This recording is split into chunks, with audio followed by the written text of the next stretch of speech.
अगर कुछ नहीं, 3 महीने की सजा तुम्हें फल चुराने के जुल्म में और 3 महीने की सजा तुम्हें झूठ बोलने के लिए दी जाती है। टोटल तुम्हें 6 महीने की सजा दी जाती है। मगर महाराज, मेरी तो कोई गलती भी नहीं है, फिर तुम मुझे 6 महीने की सजा कैसे दे सकते हो?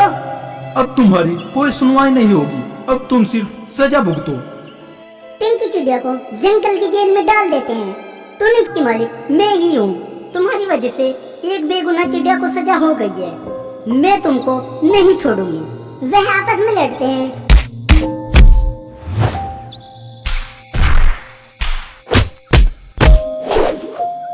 वह कालू कौवा टूनी के बजा के भाग जाता है। टूनी का गाँव। टूनी चिड़िया का अनार का बाग बहुत ही अच्छा हो गया था। उसकी साल भर की मेहनत रंग लाई। उसके बाग के पेड़ों पर बहुत सारे अनार आए थे, जिसे देखकर वह खुश हो गई थी। मेरी साल भर की मेहनत रंग लाई है। पेड़ों पर बहुत सारे अनार फल आ गए हैं। अब मेरा 6 महीने का काम हो गया है। वह अपने बाग से कहीं दूर को जाती है।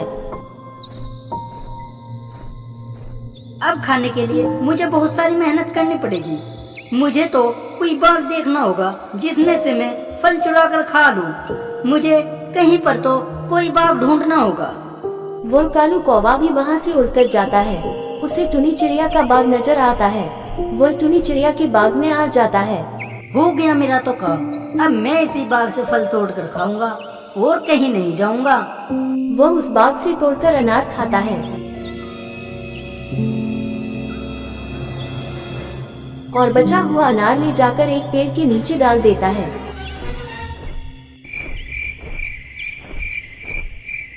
जिस पेड़ के नीचे वह बचा हुआ अनार डालता है, उस पेड़ पर पिंकी चिड़िया रहती थी।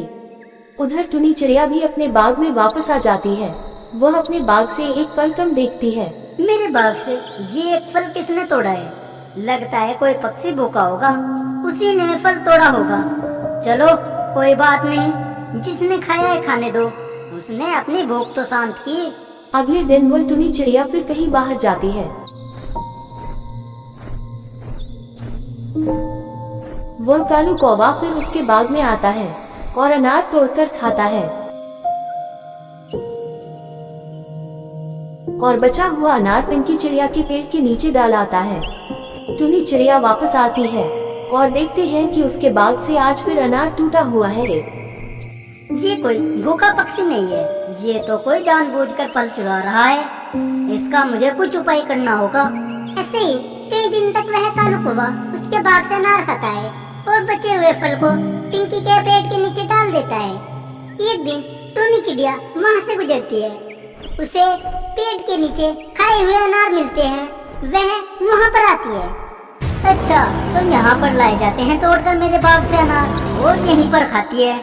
वह उस पिंकी को बुलाती है। पिंकी, तुम क्यों मेरे बाग से रोज अनार तोड़कर ला रही हो? क्या तो तुम मान जाओ, नहीं तो मैं तुम्हें बहुत मारूंगी। टूनी, मैंने नहीं तुम्हारे बाग से अनार चुराए हैं। तुम मेरे नाम मत लगाओ। और तुम्हारे घोंसले के नीचे ये इतने सारे अनार कहाँ से आए हैं? तुम ही तो इनको चुरा कर लाई हो ना। और जब नहीं खाए जाते हैं तुम इन्हें नीचे फेंक देती हो। टूनी, मुझे नहीं पता ये अनार यहाँ पर कहाँ से आए हैं। इनको कोई और पक्षी लाकर डाल देता होगा जिससे वो बचा रहे और ये मेरे नाम लग जाए। पिंकी, मुझे कुछ नहीं पता है। अगर जो कल मेरे बाग से मुझे फल टूटे हुए मिले ना, तो तुम्हारी खैर नहीं। ऐसे कैसे खैर नहीं? जब मैंने तुम्हारे बाग से अनार नहीं चुराए तो तुम मुझे कुछ नहीं कह सकती हो। कुछ कहने की तो बात ऐसी है, अगर जो कल को मेरे बाग से फल टूटा हुआ मिला तो मैं तुम्हारे पंख फाड़ दूंगी। टूनी चिड़िया वहाँ से आ जाती है। अगले दिन टूनी चिड़िया फिर से कहीं बाहर जाती है, तभी वहाँ पर कालू कौवा आ जाता है और अनार तोड़कर खाता है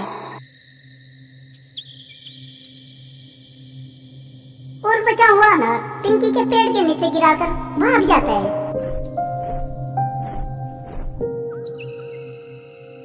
थोड़ी देर बाद टूनी चिड़िया अपने बाग में आ जाती है। वह वहाँ से एक अनार टूटा हुआ देखती है। उस पिंकी को शर्म नहीं आई। उसने आज फिर मेरे बाग से अनार तोड़ा है। उसको तो सबक सिखाना पड़ेगा। वह पिंकी के पास जाती है। जब मैंने तुम्हें कल मना किया था कि मेरे बाग से फल नहीं चुराना, लेकिन तुम बाज नहीं आई हो। लगता है तुम्हें खुराक देनी पड़ेगी। जरा संभल कर, मैं तुम्हें कुछ नहीं कह रही हूँ, इसका मतलब ये नहीं है कि मैंने ही तुम्हारे बाग से अनार चुरा कर खाए हैं। तुम थोड़ा जबान संभाल कर बात करो। अच्छा, अगर जो तुम नहीं फल चुराती हो तो ये तुम्हारे पेट के नीचे ही क्यों खाए हुए अनार मिलते हैं? टूनी, मैंने तुम्हें कल भी कहा था कि इसके बारे में मैं नहीं जानती हूँ। ये फल यहाँ पर कौन गिराता है? लगता है तुम ऐसे नहीं मानोगी। तुम्हें राजा जी के पास ही ले जाना पड़ेगा, वही मुझे इंसाफ दिलाएंगे। मैंने इस बाग में बहुत मेहनत की है, तब जाकर इस फल फलाए हैं। अब तुम राजा जी के पास ही चलो, वही हमारा इंसाफ करेंगे। हाँ चलो, जब मैंने कोई गुनाह ही नहीं किया है तो मैं फिर क्यों डरूं? तुम्हें जहाँ पर भी चलना है मैं तुम्हारे साथ चलने के लिए तैयार हूँ। टूनी और पिंकी पक्षियों के राजा के पास जाते हैं। राजा जी, मुझे न्याय चाहिए। क्या हुआ टूनी, और तुम्हें कैसा न्याय चाहिए? राजा जी, मैंने अनार का बाग लगा रखा है। मैंने उसमें कड़ी मेहनत की, जिसके बाद उस बाग में फल लाए हैं। मुझे काम के लिए बाहर जाना पड़ता है। मेरे जाते ही ये पिंकी चिड़िया मेरे बाग से फल तोड़ कर लाती है। पिंकी, क्या यह सच कह रही है? और तुम ऐसा क्यों करती हो? अगर जो तुम्हें फल खाने हैं तो खरीद कर खाओ, ऐसे चुराना गलत बात है।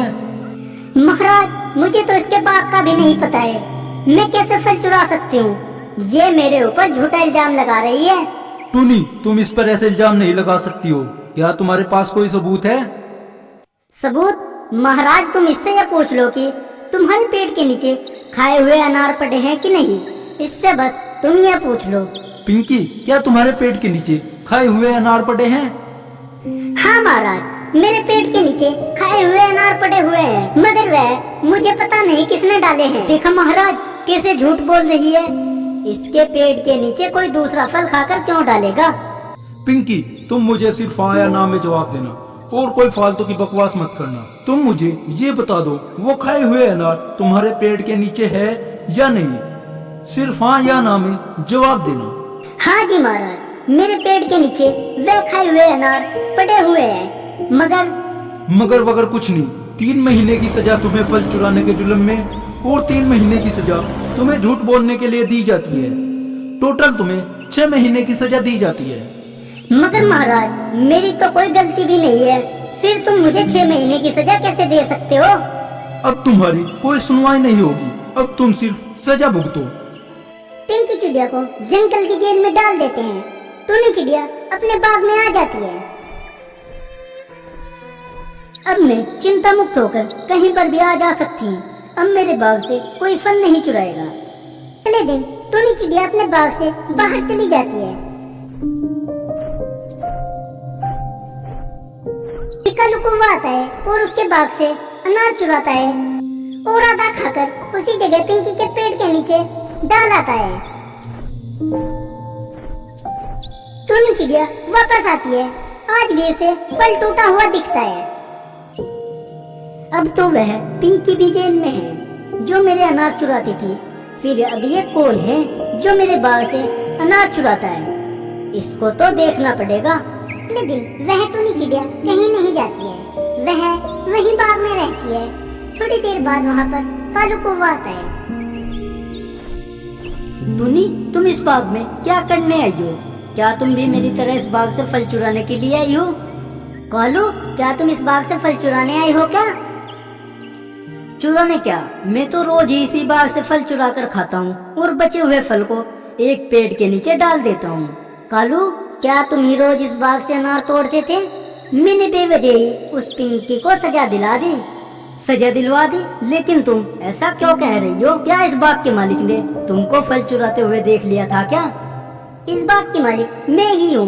तुम्हारी वजह से एक बेगुनाह चिड़िया को सजा हो गई है। मैं तुमको नहीं छोड़ूंगी। वह आपस में लड़ते हैं।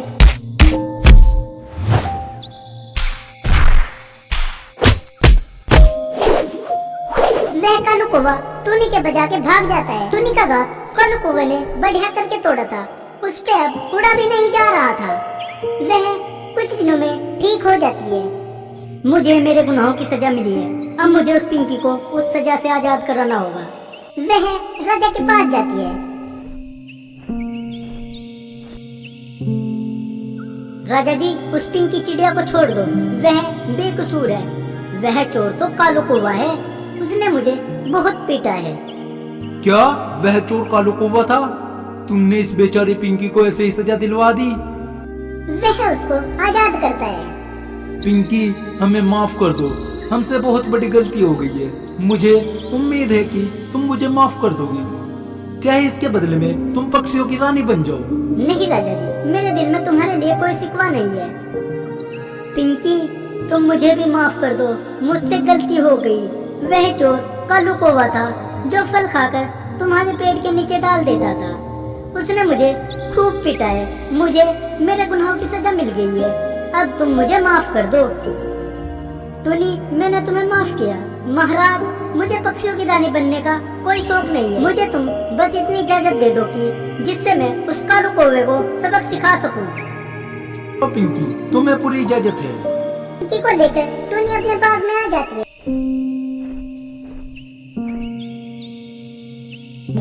अगले दिन कालू कौवा भी फल तोड़ने आता है, मगर इस बार उसका सामना टुनी और पिंकी से होता है। टुनी और पिंकी मिलकर उसकी खूब पिटाई करते हैं।